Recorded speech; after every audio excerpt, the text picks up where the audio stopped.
Up, YouTube? This is Too Raw for TV. All right, so before I get into this video, I want to give a shout out to a couple of subscribers. Shout out to the brother Eric for once again showing love with the donation to the channel via the Cash App. Salute to you for your great basketball topics, including this one. And I want to give a shout out to the man, the myth, the legend, the brother Robert Mason coming through with donations, several donations to the channel via the PayPal. Much respect to you for showing love to the channel. A longtime supporter of this channel and is a lover of old school basketball, in particular the Warriors, UCLA basketball, and, you know, is old school in so many different other ways. Now, the topic in this particular video is, he wanted me to give my opinion on the greatest NBA duo to never win a championship. And to me, there's really only, and there's been a lot of great duos. There's been a lot of great duos that unfortunately never won a championship. I'm going to give the team I think is give the duo that I think is number one, and then name others. I think in general, considering how long they were together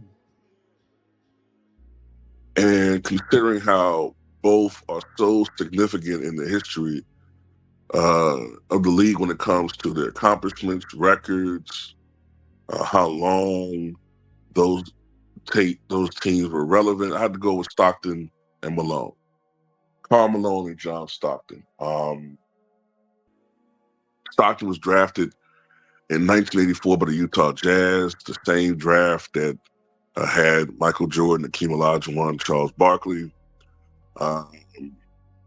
Unbeknownst to a lot of people who are a little bit younger, John Stockton didn't have immediate success in the NBA. As a matter of fact, he came off the bench behind a guy, I think his name was Ricky Green. I don't think Stockton regularly started until the 87-88 season, I think it was. And Karl Malone was drafted in 85 out of Louisiana Tech, I believe it was. And he didn't regularly start, I think, until 86, 87, or 87, 88. But when they did finally become a tandem, I believe it was the semifinals in 88, they took the Showtime Lakers to 7 games. And while they were never able to win championships, and there were some years when they were ousted in the first round, when you look at how long, it was basically like a 15-year window from the late 80s into the early 2000s, where the Utah Jazz stayed a contender for an NBA title. I think after 99, it kind of diminished a little bit, but still they were still in the mix. So we're talking about, you know, them being competitive against some of the great Western Conference teams of the past, well, in that 15-year window. As I said, the Showtime Lakers, the TMC Warriors, Clyde Drexler's Portland Trailblazers teams, Kings Rockets, the later Rockets team, the version with Barkley and Drexler. Whether you're talking about a little bit later on, Dirks, the young Dirk and his Mavericks as they were starting to get it together, Chris Webber and the Kings, the Sonics with Sean Kemp and Gary Payton, David Robinson and the Spurs, Charles Barkley when he was with the Suns. It's just so many different teams that we can name, you know what I'm saying? Those Portland teams in the late 90s, early 2000s, but you get the gist of it. The peak of Stockton Malone was the back-to-back final appearances in 97 and 98. And while they were not able to beat Michael Jordan and the Chicago Bulls, they did make a pretty good account of themselves in those series Most of the games, except for one that comes to mind, were relatively close. Now, having given the best duo not to win a ring, what's the second best duo? To me, I would go with Elgin Baylor and Jerry West. Now, Jerry West did win a championship in 1971-72. And even though the team did offer Elgin Baylor a championship ring, technically he did not win one because he retired 9 games into the season, which was right before the Lakers started their 33-game winning streak, and obviously before they won a championship that season. So technically as a duo, Jerry West and Elgin Baylor never won a championship. I think they went to,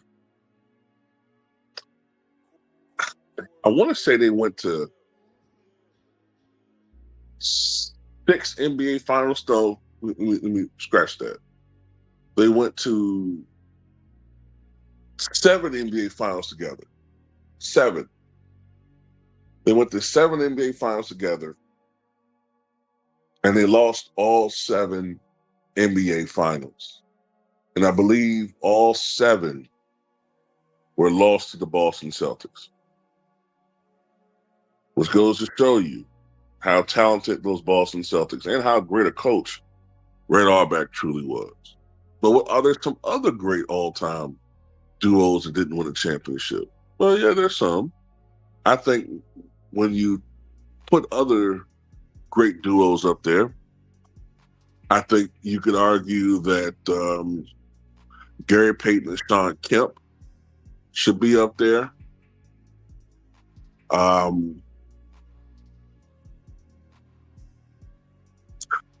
think another great duo that never won a championship that people don't tend to look at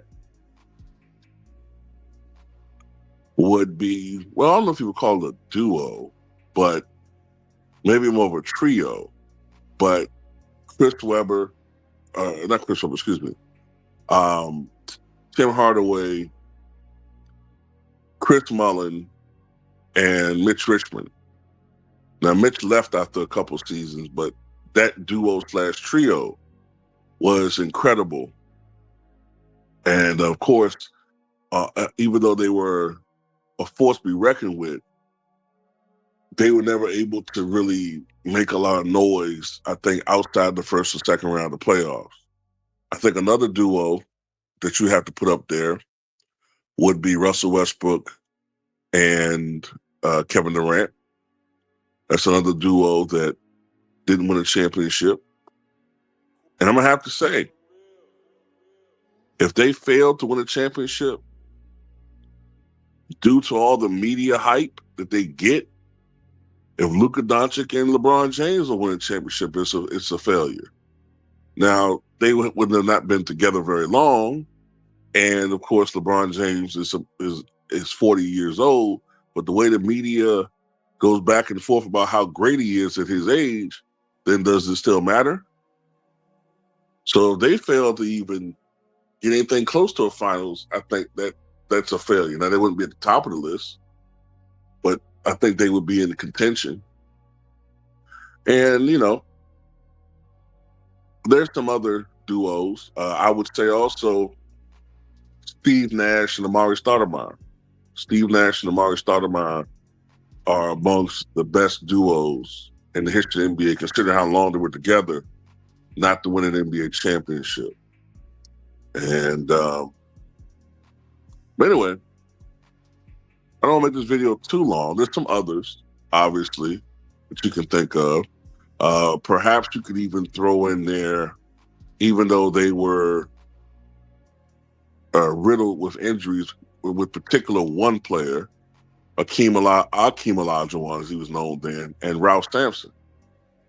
So anyway, that's all I got to say about it. Tell me what you guys think.